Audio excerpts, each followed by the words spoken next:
Hello, everyone, and welcome to our very first NGPX webinar of 2019, New Technology and the Customer Experience, sponsored by HappyOrNot. Now, before we begin, I'd like to bring everyone's attention to the console laid out in front of you. Whether you're new to On24 or, in fact, a seasoned veteran of this platform, I just want to give everyone a brief rundown. The windows and widgets that are laid out on your screen are customizable. You can move them around, maximize them, minimize them, even reposition them to fit whatever device you're using to connect with us today. Now, if you accidentally minimize a window, simply pop into the menu dock at the bottom of your screen to bring it right back up. We're going to try and save some time at the end of the presentation, probably about maybe 10 to 15 minutes or so, for a Q&A session. So at any point during today's webinar, feel free to submit questions using that specific Q&A portal that's right there up on your screen. Again, if you've accidentally minimized it, just go down into your menu dock that's right there on the bottom to pull it back up. Now, our speakers for today's session include Sam Therese, the CEO and President of Alverno Laboratories. We're also joined by Abdel Abdelhadi, the Laboratory Director of Alverno Laboratories. And last but not least, Susan Kretz, the Manager of Point of Care Testing, also at Alverno Laboratories. Alverno is an award-winning laboratory. In 2014, they received the Shinuti Prize for Team Innovation. They were also named Laboratory of the Year by Advanced Healthcare Networks for the Laboratory magazine in 2016. We're very excited to have this amazing panel of esteemed industry experts on board, so we're really excited to kick today's webinar off. And with that, I guess take it away, Sam. Great. Thank you, Elise, and good afternoon or morning to everyone. Thank you for joining us. It sometimes seems a little out of place to have a diagnostic laboratory who is well-versed in talking about technology, also talking about customer experience. For us, it has become a major strategic initiative, and so we hopefully will share some insights in our experiences. I think that the things we want to have you take away from today will, sharing some of the tools that we've either used or created on our own. I think by the fact of my presence, the notion of the importance of senior leadership engagement. It seems as senior leaders, we're always so important to be engaged for anything to be successful. What it takes to kind of create the teams and how you design them, and the value they can bring to your customer engagement or customer experience process. A little bit on the relationship between patient engagement and employee engagement. In our estimation, you really can't do one without the other. And when we talk about experience, the importance of making each and every one of them count. We get the opportunity through what we do in the testing world to touch a person's life with either a result or a collection somewhere in the neighborhood of 8 million times each and every year. A little background on Alverno. We are an integrated laboratory network supported by 2 health systems. We have one large central laboratory in beautiful Hammond, Indiana, which is just outside of frigid Chicago. We are on path to support almost 40 different hospital laboratories. We are in about 120 locations in the Midwest here. We are an ISO certified laboratory. And with some recent additions, we're actually up over 2,000 associates or employees. And we've managed to grow over the last decade at a rate of about 20% per year. So a very active laboratory. We do find that our patients are very often given absolute choice in terms of where they would like to have their blood collected. So it gives you some sense of why we look at the customer and their experiences so closely. Our model and where this all evolves is from a tool or something we created called Alverno Business Systems. It is our quality approach that we use to drive performance throughout the organization. And it extends from every level to senior leadership. Senior leadership is responsible for identifying the key strategic initiatives, i.e. customer experience being one of them. Our staff are all engaged in developing key performance indicators, of which one of them is related to customer experience. Each and every day there are a series of huddles around the metrics and the KPIs we've identified. And our problem-solving process are the tools in which we use to address whatever concerns or opportunities we identify in daily management.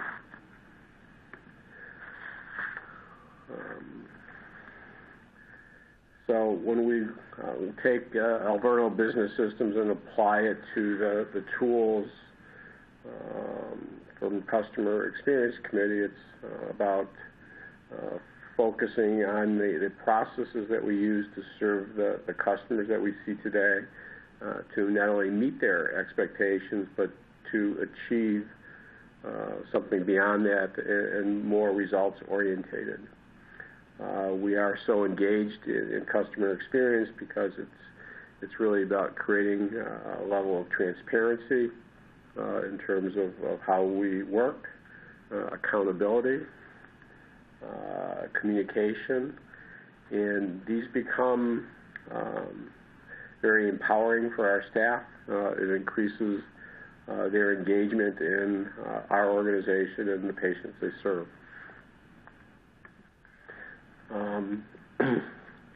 Human engagement, it's really the reality. As I said, we touch people's lives 8 million times each and every year, and that continues to grow. We service a rather diverse population of patients across not only just inpatients and outpatients and hospitals and in outreach and our patient service centers, but in different communities that we serve, ranging from the inner city to rural America. So from every dynamic, every culture, every possible diverse position that you can think of is our experience. And really, our mission is to truly create an experience. I often joke about the dry cleaners I go to, and why do I choose that one? And somebody says, well, can't anybody clean your clothes or do it cheaper? Well, I have a different experience. I know the owners, I know their kids, I know that they graduated to school, one's an accountant, I know the pride that the family takes. It's a different experience. It's a more human experience. And that's what we're trying to strive to create. And so with that, I'm going to turn it over to Susan, who will share how we got, I guess, from point A to point B. Okay. Go ahead, Susan. Thank you, Sam. In 2016, I was given the opportunity to lead the Customer Experience Committee as part of the ABS focus on customer service. My background is biology and laboratory science, and of course, first step in leading in this type of committee is education for myself. I read articles, I listened to webinars, I attended conferences such as the Next Generation Patient Experience Conference held every November.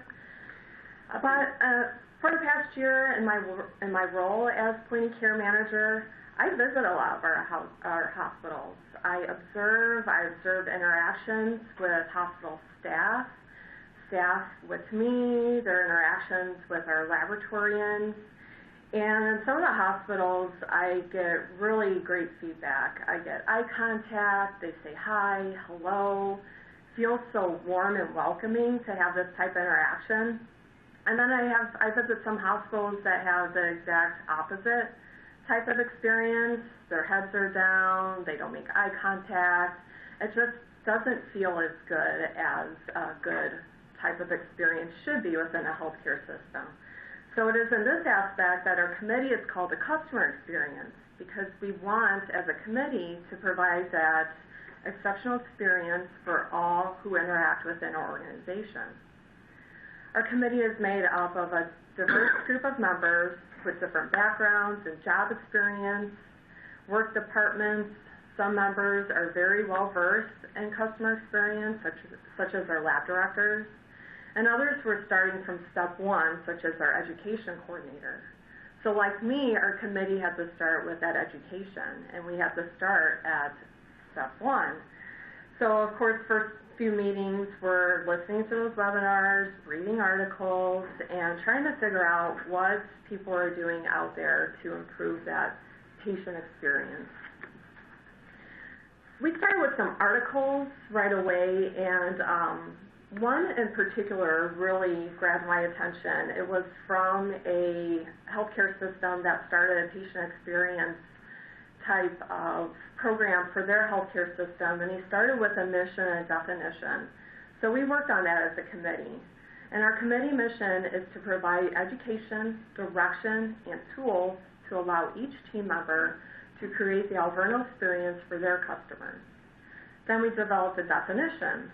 Our definition is to complete each customer interaction in a respectful and expedient way that creates a favorable experience for all that inspires loyalty to Alverno. So where did we start? Well, education is very important at Alverno because we work with highly regulated clinical laboratory procedures. The best way to reach our employees is to use our computer-based training system called Media Lab. We developed a PowerPoint of what customer experience is, who it pertains to, and why it is important. AIDA is known to drive and improve the patient experience. And if you don't know what AIDA is an acronym for A, acknowledge, I, introduce, D, duration, so explain duration of the procedure, E, explain the process to the patient, and T, thanking the patient for coming in. Our phlebotomists are the face of the lab, so we reviewed and revised their competency to make sure those proper AIDA procedures were being followed. I also present to our new phlebotomists. We have an orientation day that includes presentations on policies and procedures from our safety director, from human resources, and lab supervisors. And I discuss what customer experience is and why definitely it's important for our phlebotomists, why it's important for the organization, and how it's tied to hospital reimbursement. We value our employees and value their feedback. So we started with a survey for our employees. And in the slide in front of you, you see the question that we had on our survey, and it states, in your opinion, what can Alverno do to improve the customer experience? The most responses we had was teamwork, give us feedback, let's keep the patients in mind, and to constantly communicate.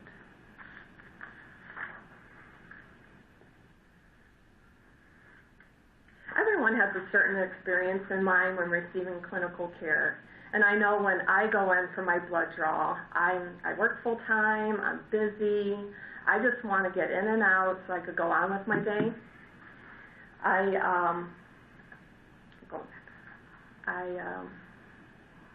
And we also have patients who maybe it's the highlight of their day to have their blood drawn. It's a time for them to get out of the house. They want a little more time. They want to conversate with our employees. So we really want to focus on what our patients want. We branded our experience as the Alverno experience, so employees know how important it is that our patients come to us for exceptional clinical care and a great experience. Our employee survey results for the question, Alverno provides me with a clearly defined experience, and it showed good agreement, but we really wanted to improve that score.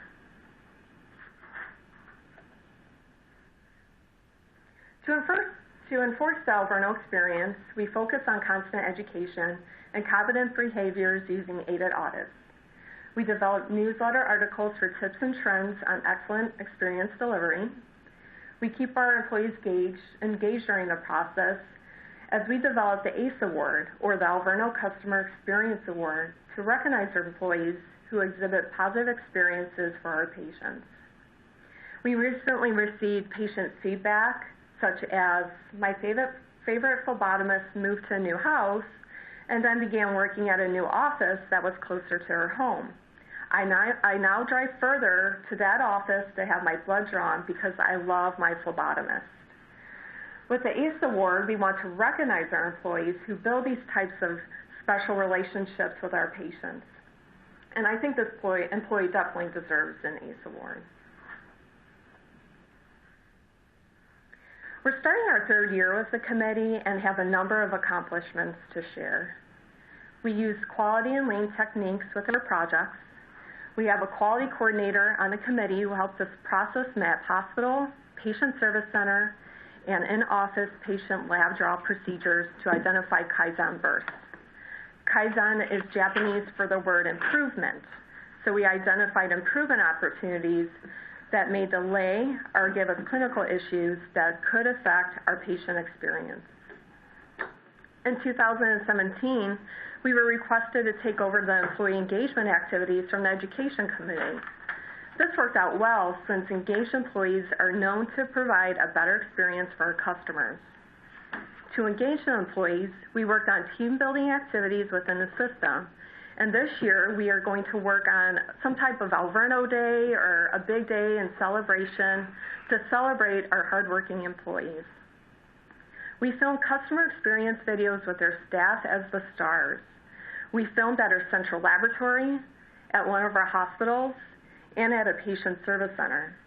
This particular picture is from the video, It's Not My Job, where as you can see, the tech on the right-hand side is very busy. She has a ton of specimens next to her on her bench, and a tech standing up. You could see his bench is clean, the table is cleaned, he has no work.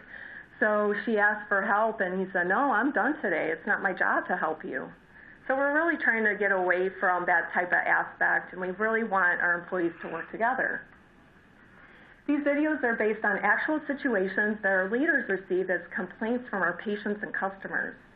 Another example, one of our patients needed to use the restroom and knew they needed a urinalysis test completed. Instead of thinking about the discomfort of the patient, the employee made the patient wait over 10 minutes to have the patient registered. As lab personnel, we are so driven by procedures that oftentimes the patient's needs are not thought about. The training videos start out with an undesirable customer experience. Then we list our Alverno behavior standards as company values, and they pertain to each situation. What's interesting is we had 9 videos, and every standard applied to each video without duplication. I thought that was pretty amazing.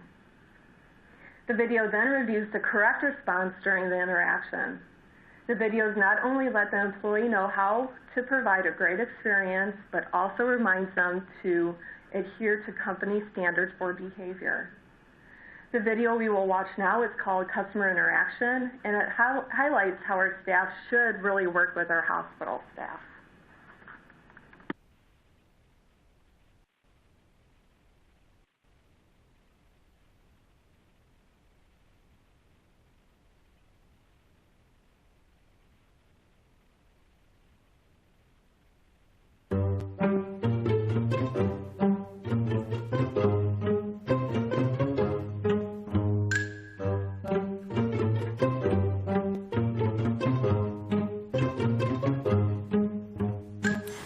How you doing? Not good right now. No? I'm having some issues with my operator ID. Can you help me log in? No, this wireless isn't working. It happens every weekend. I don't know what the nurses do down here. I'm sorry. I can't help you. Okay, Mary. Not now. Oh. Every weekend.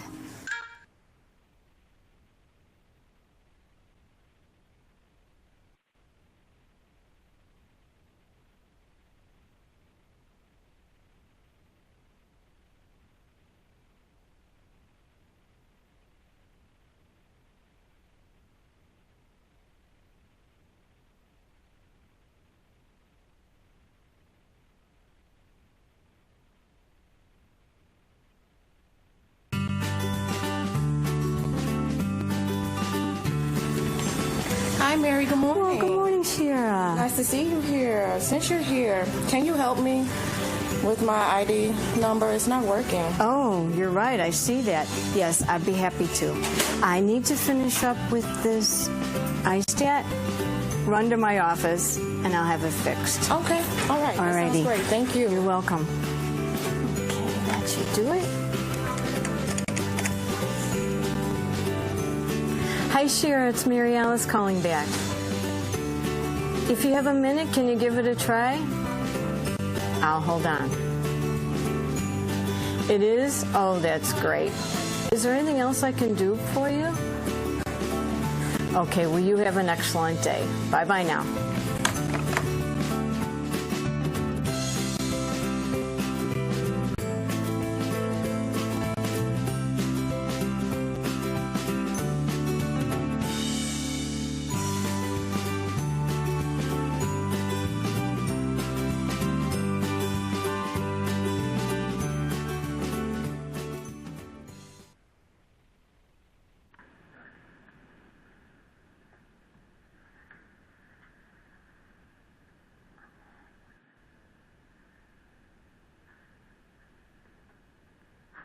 As Sam stated earlier in the presentation, leadership really is number one.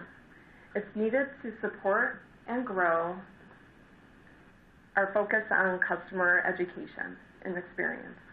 Leadership support ensures accountability with all team members and is one of the most important factors in shifting the customer experience culture within an organization. I share the goals and activities of our committee with Sam, then Sam shares the accomplishments of the committee to the board. This ensures full involvement with all aspects of leadership. The most important part of our customer experience committee was really to find out what the customer wants. We spent months trying to figure out the best route for this information. We explored focus groups, but they are very expensive. We looked into trying to get some help for our focus groups, and the quote was very expensive, couldn't believe the price. We talked about doing our own focus groups, having patients come in maybe for lunch or dinner, but we all work, we have busy jobs that we attend to. So we really just had a hard time trying to figure out the focus group type of feedback. We have phlebotomy supervisors calling patients, but of course these days a lot of people aren't answering the phone if they don't know the number, so that didn't work really well. We supplied paper surveys, but not too many people took the time to really fill those out. We needed actionable data that came directly from the patient right after their service. This led us to review the HappyOrNot terminal.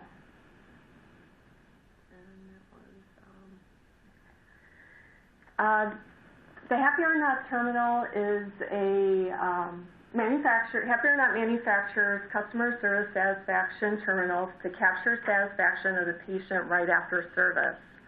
The picture on the left-hand side is a picture of the terminal we have at our facility. It is an iPad-type device. It grabs your attention. It's about waist level high. It has one question it displays and 4 different options for the patient.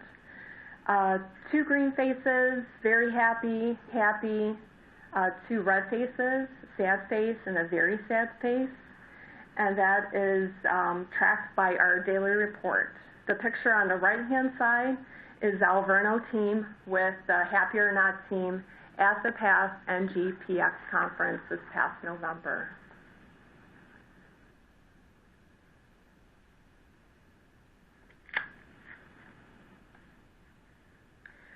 As I said, the terminal provides an instant survey feedback for our patients. It's one question, which can be changed monthly or quarterly. It provides a daily report directly to the administrator at the survey location. And our particular trial period was 4 months. There were 3 terminals placed at our patient service centers and 1 terminal at our hospital outpatient draw lab. At this time, I would like to introduce the lab director of Franciscan Hammond and Munster Hospitals, Adele will discuss the trial of the terminal and how it's improved the patient experience at his hospital. Thank you, Sue. Good afternoon, everyone. I also was given the opportunity to participate in the Customer Experience Committee as part of our system focused on customer service. In the remaining of this presentation, I will discuss how we utilized Alverno problem-solving process, or as we call it, PSP, and how we use the data from HappyOrNot trial as an actionable tool. First, I would like to highlight some background and history on our journey with patient satisfaction challenges. Outpatient satisfaction metric is one of our key performances indicators, KPI, at all sites. We use mail surveys that measure satisfaction on a 5-point scale, where 5 is the top score. These scores are provided to us as percentage and ranking or percentile rank, actually compared to a specific peer comparative database. The main two challenges we had at our site, first, we had a low response rate, and second, we have fluctuating scores ranging from as low as single digit, often below 50th percentile, and occasionally as high as greater than 90th percentile. So the first step was to assemble a team together to conduct a problem-solving process guided by our quality department at Alverno. The team included the frontline staff, phlebotomist, support service supervisor, lab director, and a quality coordinator from our quality department. All of us actually have received a comprehensive training from our quality department on how to use these problem-solving process tools and how to conduct a successful event. PSP usually follows the basic improvement process, BDCA, plan, do, check, adjust, and based on Lean Six Sigma approach. So the decision was made to use this model to work on our initiative and to use a real-time survey process. In this case, HappyOrNot tool was available to us as an actionable tool to monitor and validate our progress. The team fully described the issue being faced and the opportunities for improvement by constructing a problem statement that includes all the elements of tags. TAG stands for trend, actual, gap, standard, and goal. And as you see here in the slide, our problem statement is our year-to-date score for our patient satisfaction is at 17th percentile, and the goal is 75th percentile. This leaves us with a gap of a 58th ranking difference, and there is a need to do something about that, and our trend was erratic. The rationale behind the problem statement, obviously, we strive to provide excellent service to our patients as well as employees. We also like to improve the likelihood of reoccurring patients. We like to broaden our customer base through the voice of customers, obviously by improving our patient satisfaction. And the ultimate goal actually is to establish ourselves as a customer service landmark. This is the ultimate goal.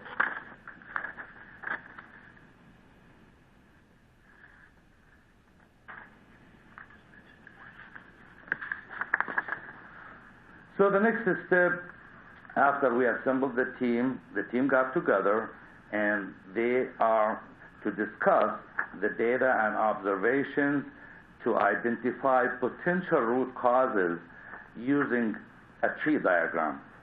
So as you see here in this tree diagram, it's basically a casual chain brainstorming exercise where the team members identified defects or root causes as perceived by the team. And these are represented by the roots, and the symptoms are symbolized by the leaves. while the focus is staying on the problem statement.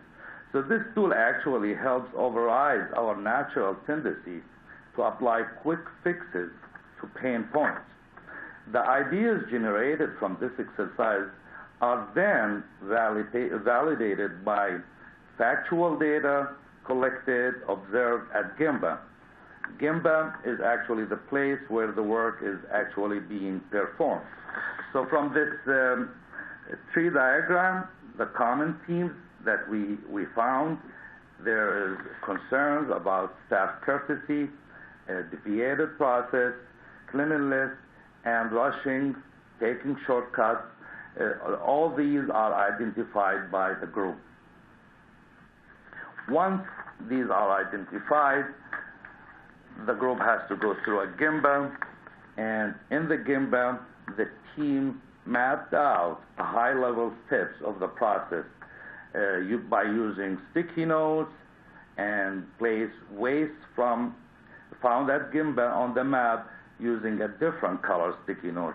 In this slide, the blue bursts actually represent non-value added waste, whereas the waiting time is included, motion, over-processing, or any other type of waste.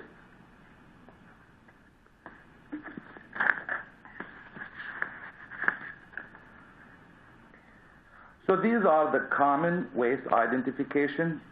They are the common non-value added waste that the team identified in Gemba. Lengthy wait times for recurrent patients, 2 staging points for patients waiting to be drawn. We found here an over-processing, motion, waiting waste, unsuccessfully wait for patients with urine collection. Waiting waste was one of the most common themes, as noted here. And for example, in the lengthy wait time for recurrent patients, typically all patients, when they come to the lab, they are first required to go to admitting. Then when they arrive at the front desk at the lab, they also ask to be seated while the phlebotomist or the clerk is entering the order or the scripts in the lab information system. In this case, the team decided to eliminate some of this wait time and suggested to take the patient immediately using a generated label.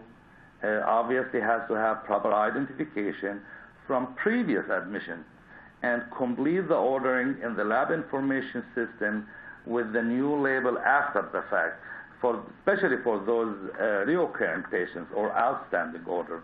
Another example, we made some adjustments.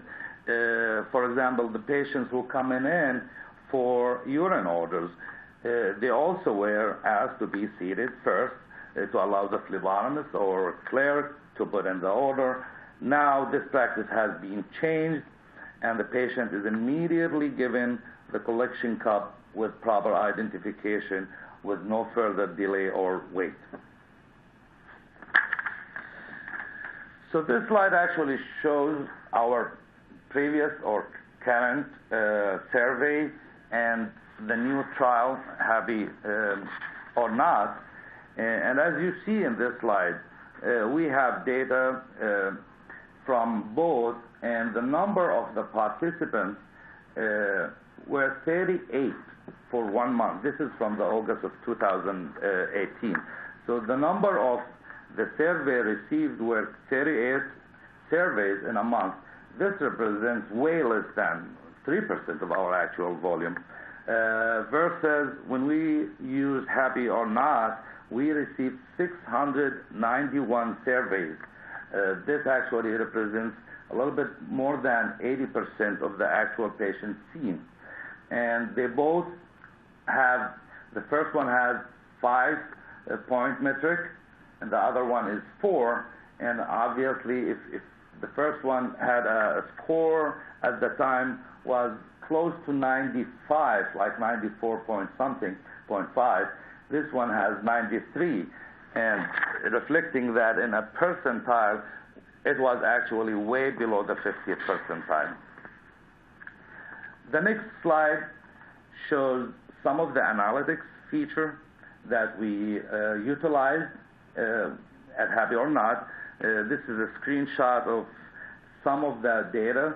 On the left side of the slide, it shows the daily score throughout the week, Monday through Saturday, with the distribution of the scores and the participants as well.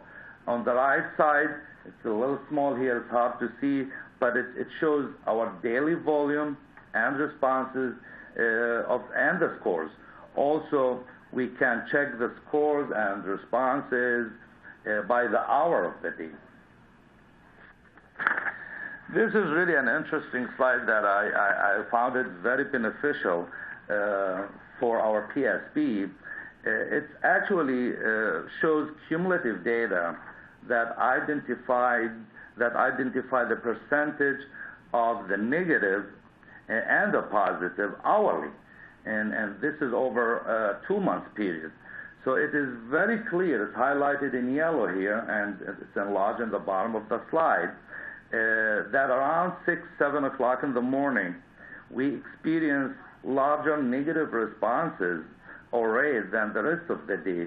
As you see, we have the very negative and the negative around 19%. So we had to investigate what's going on around this time. Upon investigation, it was identified that around the open time, a phlebotomist is actually shared between 2 departments.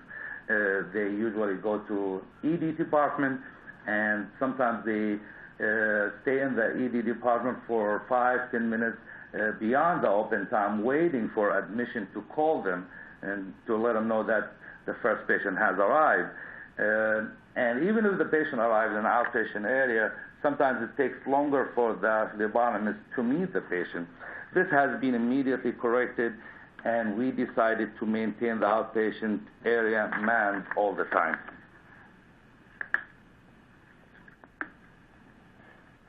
The next slide shows our action plan that group has developed to address all the identified defects during problem-solving event and from our data that was collected. The team discussed and tried countermeasures to address the potential root causes of all the items that were identified. They also verified improvement if they need to make any adjustments based on the input from the project members and staff. And actually, one of the adjustments we had initially, we thought we could fix the shared phlebotomist between 2 departments by allowing a volunteer to greet the patient. It didn't work, so we have actually to totally make sure that this outpatient area is always manned and staffed.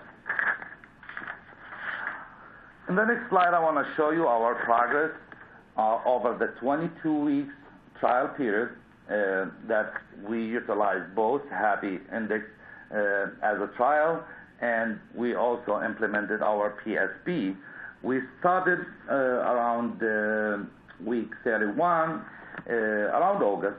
The month of August, actually, we only collected data for a baseline, and we started the actual PSP on September. So this is our trend since we started our PSP.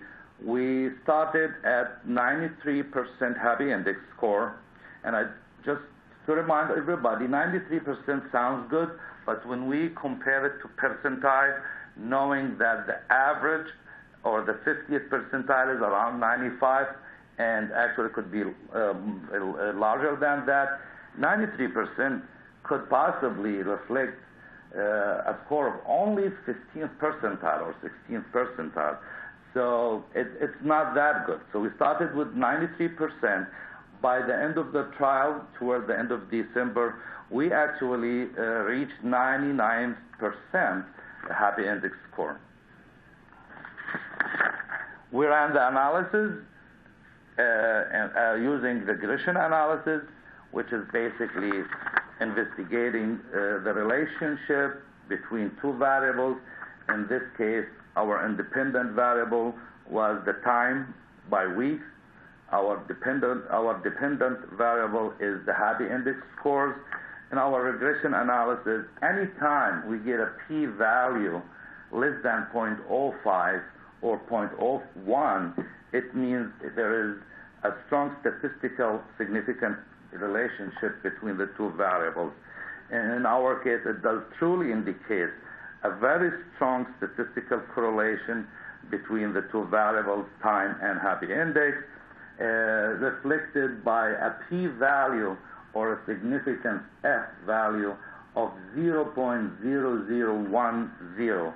And also this model, we could use the regression formula and coefficient to predict our next score.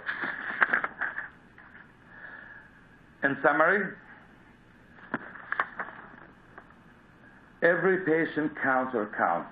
This is the message that we pass to our staff. We like them to treat every single encounter with high and excellent service. The key benefits from our PSP, as summarized by my staff, as I said earlier, at one point they added a volunteer greeter, but that has been changed. They actually added staff to provide faster service to our patients, at the shorter wait time, and to adjust staff leveling to handle peak in our outpatient traffic. One of the new things that they fixed was closed captioning added to the TV for the hearing impaired. They added thank you minutes, staff educated to tactfully explain reasons for delays to patients. The takeaway actually from the PSP and this trial was truly a real-time survey process is better suited us in the laboratory to capture the voice of the customers serviced by the lab rather than using our current system that actually waits days and sometimes weeks and is frequently confused with other departments. This is a picture of some of the team members in front of the board that was added to the outpatient area where our score is posted weekly. By the end of this project, we actually have closed the gap between our score at the beginning of the PSP, which was 17th percentile, by exceeding the desired goal of peer ranking. We are at 86th percentile by the end of December. And using Happy Index, we have reached 99% Happy Index score. We also are planning actually to continue monitoring our progress to make sure that we sustain our success and could possibly use our daily management approach if at any given time the countermeasures fails to close the gap or if we jeopardize going below the desired goal. I think it was a very successful story, and we were very pleased to utilize both the PSP tool that was available to us by Alverno and the new metric, HappyOrNot, to monitor our progress. Thank you all, and now back to our president, Sam Therese, for conclusion. Great. Well, thank you all for joining us, and I know there's a process in which you can enter questions online, and we'll be happy to take those. So there's a few minutes that we'll leave for it. I guess as I get ready to conclude, I mean, in our world, we have two elements of at least from the lab perspective. So there's a significant importance of the customer experience, not only for our pure lab business, but also in the context of the healthcare system. The experience that our patients have with the lab team, whether in the hospital or in a freestanding collection center, really have an impact. And so we take it very seriously, and this is only the beginning. So you've heard kind of the pilot story, and it'll be a focus as we go forward in our strategic plan, actually. Lastly, or not lastly, but next, it takes a team to do anything. If there's one thing that most senior leaders do know is they can't do it themselves. So finding that group of people that one is committed, making sure you have diverse representation not only from leadership but from the people actually in the trenches doing the work is critical. And the notion of your employees, associates, however you label them, and their training and engagement are absolutely critical to the success. I think Susan mentioned the notion of it's not my job kind of focus. It's if you find the right employees, do the right training, and engage them, I don't think you'll ever hear that comment. And the simple, keeping it easy, keeping it actionable, keeping it in the realm in terms of making sure you're focused on patients is extremely critical. We often talk to our staff across the system, about a great privilege we have, and that privilege is to provide care to patients.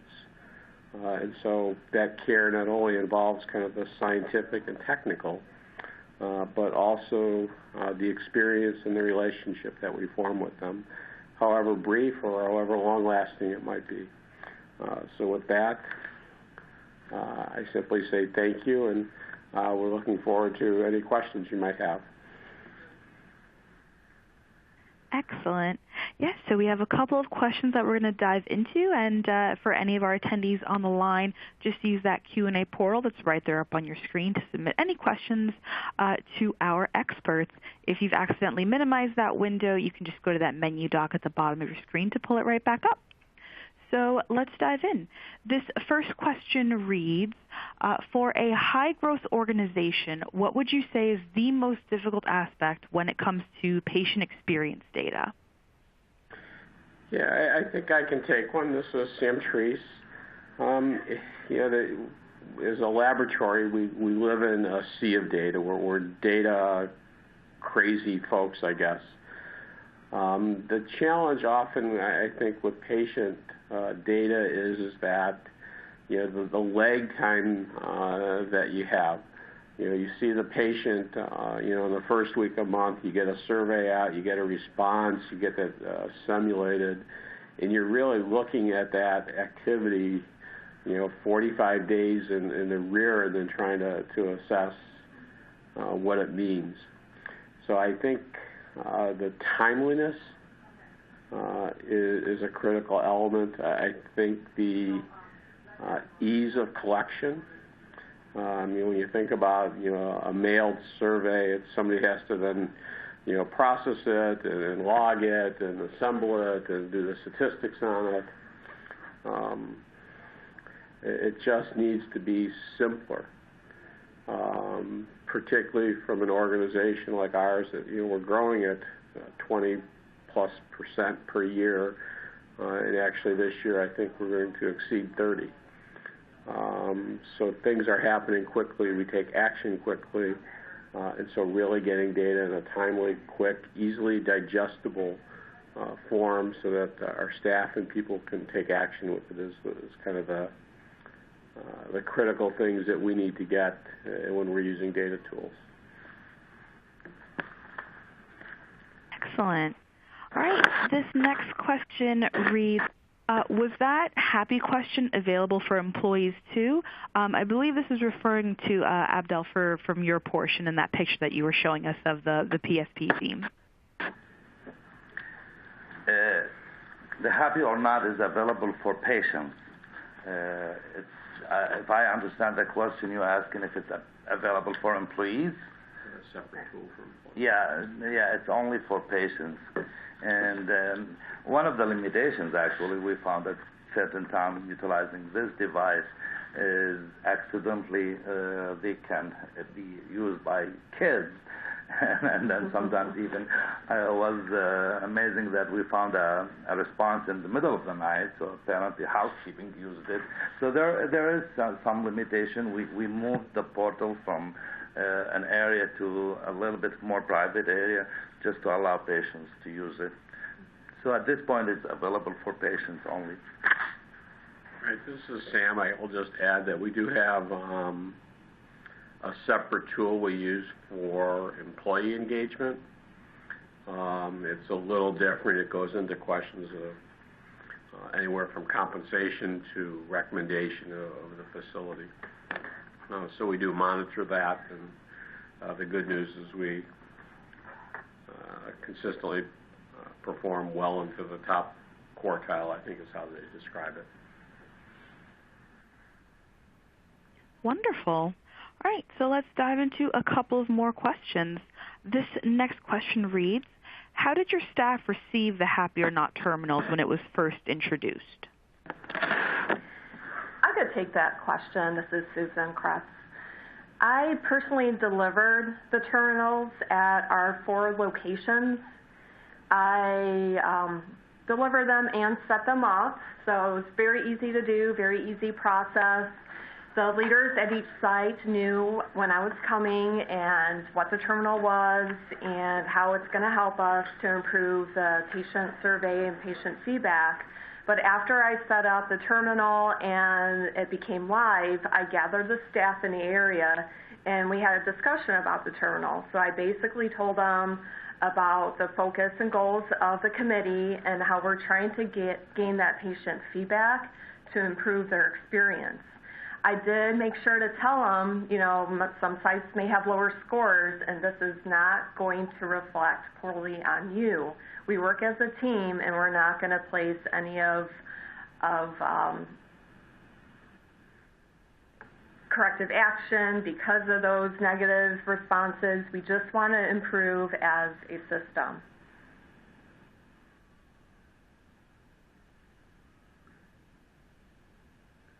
Excellent. All right, let's dive into one more question. This one specifically reads, sorry, let me just expand my window. So this is actually a 2-part question. This reads, how do you leverage your real-time analytics from HappyOrNot for corrective actions? And then can you perhaps share a couple of maybe specific examples? This is Abdel. I'll take this question. Actually, we use the analytics in HappyOrNot to monitor 2 things. First, our response rates and our scores. We were receiving live scores on a daily basis. So at one point, the supervisor will come in the morning. She will review the scores, and if she sees a lot of red around certain time, she will actually walk to the outpatient area and try to collect some data of what happened around 9 o'clock. I recall a couple of incidents where we had a patient who was waiting. She's there for committing therapy, and what happened, we had a point-of-care device being used by pharmacy. There was a recall. So they were used in the past to get the results immediately and go see their pharmacist. Now they have to wait 10, 15 minutes. She was extremely upset. This never happened before.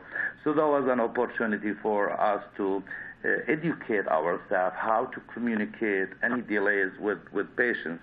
Another incident, we found a negative response around certain time.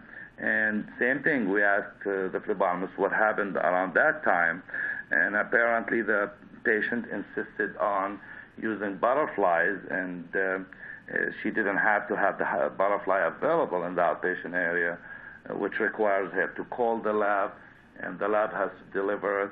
An additional delay time caused the patient to be upset. This helped us to make sure that supplies and resources are always available for patients. The example I used in the presentation about identifying certain time with pain points and problems, they were extremely helpful for us because honestly the challenges we always had with collecting data from patient satisfaction, mainly with mail surveys, is the lack of a lot of comments and feedback. And in our problem-solving process, we heavily rely on collecting what we call defects. And then sometimes with our daily management, we go even dive in deeper and try to identify the 80% cause of the problem, and we present it in Pareto chart, etc. The more data available for us is the better. A live environment data and portal like the system we trialed was very helpful to us.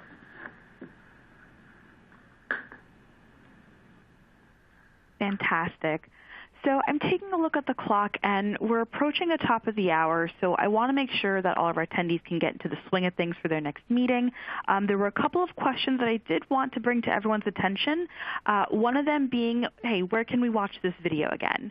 So just to let everybody on the line know that we're going to be sending out some follow-up emails once we have kind of this session posted up back within the On24 platform. You can rewatch the video, and you can access some additional information that we have in the Resource Hub, including the PDF of the slide deck. So you're able to download that and gain some more additional views. So keep an eye out for an email that's coming directly from On24, directly to your inbox. It'll be going out about 24 hours from the closing out of today's webcast. It will have some additional information for some contact info for our HappyOrNot team, and also it's a way to kind of continue on with the conversation. If there's any additional questions that you think of, we'll have some information posted up in those emails as well to carry on the convo. Before we close out, I really just wanted to give a big shout out to our amazing audience for sending through some really great questions today. And also, let's not forget a huge thank you to the Alverno Laboratories team for hosting such a wonderful and well-informed session. Again, we'll be in touch shortly to follow up on the conversation. And speaking of following up, we also encourage you to participate in this short survey that we have set up. It just asks for any feedback from today's session, logistics, content-wise, and also asking if you have any feedback or suggestions for future webinars. Where would you like to see these discussions lead? So on behalf of NGPX, Alverno Laboratories, HappyOrNot, and the WBR Insights team here at Worldwide Business Research, I want to thank you all so much for joining us today, and I hope you have a great rest of your day. So thanks again, and until next time, everyone, take care. Thank you.